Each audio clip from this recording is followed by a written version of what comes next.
قال اللہ تبارک و تعالی والذین آمنوا اشد حبا للہ، وہ اللہ جل شانہ کے بندے جو ایمان لائے ہیں، جو حضور صلی اللہ علیہ وسلم پر ایمان لائے ہیں، رسول اللہ پر ایمان لائے ہیں، تو وہ اللہ جل شانہ سے بڑی شدت سے محبت کرتے ہیں۔ یہ قرآن کہتا ہے۔ وہ چل پڑا اوپر والا، ہاں چل پڑا، وہ اللہ رب العزت سے ٹوٹ کر پیار کرتے ہیں، وہ بڑا پیار کرتے ہیں اللہ رب العزت سے۔ ہو گیا ٹھیک، وہ اللہ تعالیٰ سے ٹوٹ کر پیار کرتے ہیں، بڑا ہی پیار کرتے ہیں۔ مجھے ایک بڑے ہی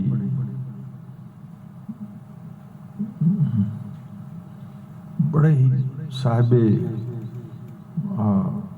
صفات، ایک نوجوان عالم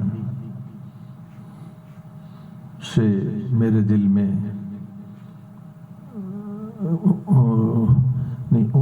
میرے دل میں اس کا اثر ہوا۔ دیکھا تو اس کی صفات بڑی غیر معمولی تھی، تو میرے دل میں اس کا اثر ہوا۔ تو میں نے ان سے ملاقات کی، تو ملاقات میں اس نے اتنا عمدہ بیان کیا، یہ میں آپ کو بات سمجھانے کے لیے بات کر رہا ہوں، یہ سمجھ لینا۔ اتنا عمدہ اس نے دین کے مختلف شعبوں میں بیان کیا کہ میرا اس سے مجھے رغبت ہو گئی، میرا اس کی طرف رجوع ہو گیا، رجوع میرا اس کی طرف ہو گیا۔ وَإِلَى اللَّهِ رَاغِبُونَ، قرآن میں آتا ہے وَإِلَى اللَّهِ رَاغِبُونَ۔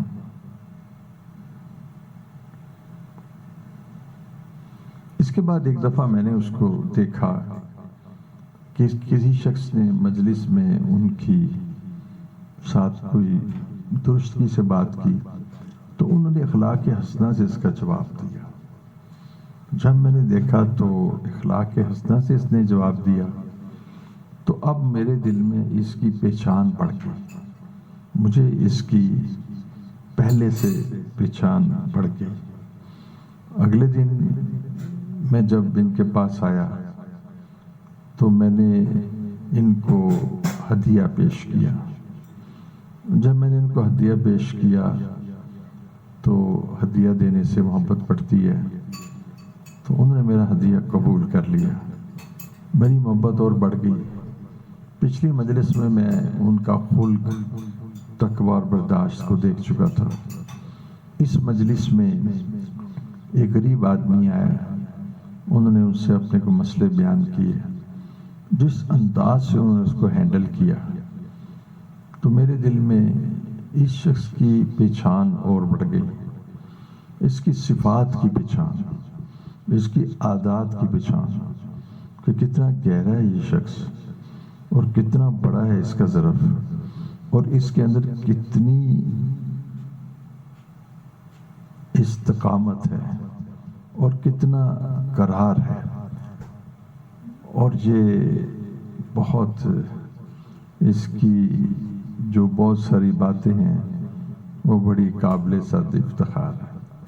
میرے دل میں اس کا رغبت اور بڑھ گئی، میری دل میں اس کی محبت اور بڑھ گئی۔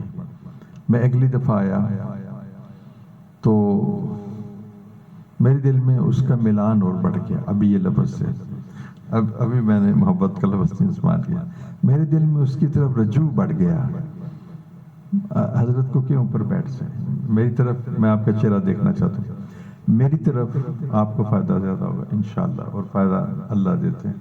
میری طرف میرا اس کی طرف رجوع بڑھ گیا، اور میری اس کی طرف رغبت میں شدت آنے لگی، اور میرا اس کی طرف رجوع بڑھ گیا۔ وَإِلَى اللَّهِ رَاغِبٌ۔ پھر ایک مجلس میں گیا، تو اس مجلس میں میں نے یہ دیکھا کہ وہ برائی کا جواب بھلائی سے دیتے ہیں، اور برائی کا جواب بھی خاموشی سے یا اکثر بھلائی سے دیتے ہیں۔ تو مجھے اس کی پہچان بڑھ گئی کہ اتنا گہرا ہے اس کا ظرف، اور اتنا زبردست پایا جاتا ہے اس میں علم۔ پھر میں نے ایک موقع پر دیکھا کہ مختلف مسائل میں وہ دو چار تھے، تو میں نے دیکھا کہ لوگ کچھ ان کے مخالف تھے، میں بھی ان کے پاس تھا۔ میں نے دیکھا ان کے قدم نہیں ڈگمگائے، اور انہوں نے برداشت کا دامن ہاتھ سے نہیں چھوڑا۔ تو مجھے ان کی ایک اور صفت پتہ لگی، وہ صفت پتہ لگی کہ ان میں حلم پایا جاتا ہے۔ حلم کہتے ہیں کہ ان کے اندر صبر اور برداشت کی ایک صلاحیت پائی جاتی ہے۔ پھر میں نے دیکھا کہ ان کی طبع میں بہت ٹھہراؤ ہے، اور کچھ اور قربت میں نے ان کی پائی، تو کچھ اور صفت ان کی نظر آئی۔ میں نے دیکھا کہ ان میں اجرت نہیں ہے طبیعت میں، الأجرت من الشیطان، اجرت نہیں ہے، بلکہ ان کی طبیعت میں انات، برداشت، صبر، ٹالرنس جس کو آپ کہتے ہیں، انڈورنس۔ اور پھر میں دیکھا کہ کھانے کی دسترخوان پر انہوں نے سنت کے مطابق کھایا، اور ٹھہر ٹھہر کے کھایا۔ پھر میری ان کے بارے میں پہچان اور بڑھ گئی۔ میں ان کو چھوڑ کے گھر آیا تو مجھے ان کی یاد ستانے لگی۔ میں نے قلب کو دیکھا تو معلوم ہوا کہ جو رغبت تھی وہ بڑھ گئی۔ میں نے دیکھا یہ قلب میں کیا چیز ہے، تو میں نے دیکھا وہ محبت تھی۔ مجھے ان سے محبت ہو گئی۔ میں نے کہا یہ محبت، ہاں اب محبت کی ایک نشانی یہ تھی کہ میرا ان سے ملاقات کو جی چاہتا تھا، اور جب کچھ دو چار دن گزر گئے تو مجھے اتنا شدید ملاقات کا تقاضا ہوا کہ میں اٹھ کے چلا گیا۔ مجھے محسوس ہوا کہ یہ اس سے زیادہ جدائی میں برداشت نہیں کر سکوں گا۔ اس کی جدائی بھی مجھ سے برداشت نہیں ہو رہی تھی، اور ملاقات کی جو خواہش تھی وہ شدت پکڑ گئی۔ تو مجھے اندازہ ہوا کہ مجھے ان سے محبت ہو گئی ہے۔ تو پہلا درجہ ملان کا تھا، کچھ رجوع کا تھا، کچھ درجے میں طبیعت نے اسے اثر لیا۔ دوسرا درجہ جو تھا وہ رغبت کا تھا، وہ ذرا بڑھ گئی، اور اس کے بعد دیکھا یہ تو انس پیدا ہو گیا، اس لیے کہ اس کی یاد بھی رہتی ہے، اور اس کے بغیر گزارا بھی نہیں ہوتا۔ اور جب وہ نہیں سامنے ہوتا تو جی پریشان رہتا ہے، اور اس کی ملاقات کی خواہش تیز ہو جاتی ہے، اور جدائی کا غم بڑھ جاتا ہے۔ میں ان کے پاس گیا تو انہوں نے مجھے بڑی شفقت سے میرے ساتھ معاملہ کیا۔ تو میں نے ان کو ایک بڑا خوبصورت سا ہدیہ دیا۔ میں ان کو ہدیہ دیا تو میری دل میں ان کی محبت بڑھ گئی، اور ان کے دل میں میری محبت بڑھ گئی، اور میں ان کی شخصیت کے مختلف چھپے ہوئے جہت اور اسپیکٹس کو، یعنی وہ میرے سامنے کھلتے رہے۔ بہت ساری شخصیت کی ایسی جہتیں تھیں کہ وہ میرے سامنے نہیں کھلی تھیں۔ وہ میں نہیں جانتا تھا کہ یہ شخص اتنا، اس میں جسٹس ہے، اور پھر مجھے یہ بھی پتہ نہیں تھا یہ اتنا بہادر ہے۔ میں نے دیکھا یہ شخص اتنا بہادر ہے، اور مختلف موقعوں پر، بہادری کے موقع پر میں نے دیکھا یہ تو گھبراتا بھی نہیں ہے، اس میں شجاعت کی صفت بڑی ہے۔ پھر میں نے مختلف موقعوں پر دیکھنا شروع کیا تو مجھے وہ ہمدردی کی صفت، مجھے خیر خواہی کی صفت، معاف کرنے کی صفت، صبر کرنے کی صفت، یوں اس کی مختلف صفات میرے پر کھلتی رہی۔ ہر صفت سے میں حالت تحیر میں مبتلا رہا کہ کتنا خوبصورت ہے یہ شخص۔ اس کے حسن اور خوبصورتی کے مختلف پہلو صفات کی شکل میں، اور بہت سارے اس کے شمائل اور خصائل، اس کے جو کریکٹرسٹک فیچرز ہیں وہ میرے پہ کھلتے چلے گئے، یہاں تک کہ میں اس کو پہچانتا گیا، مجھے اس کی پہچان حاصل ہو گئی۔ جتنا میں اس کو پہچانتا چلا گیا اتنا میرے دل میں اس کی قدر بڑھتی چلی گئی، اتنا میرے دل میں اس سے محبت ہو گئی، اور وہ فاصلے کم ہوتے گئے، اور جتنے فاصلے کم ہوتے گئے اتنا اس کی شخصیت میرے قریب آ گئی، اور اتنا وہ میرے اوپر کھلتا گیا، اور جتنا وہ میرے اوپر کھلتا گیا اتنی صفات اس کی پوری زندگی کی میرے اوپر آتی گئی، اور پھر مجھے اس سے محبت ہو گئی۔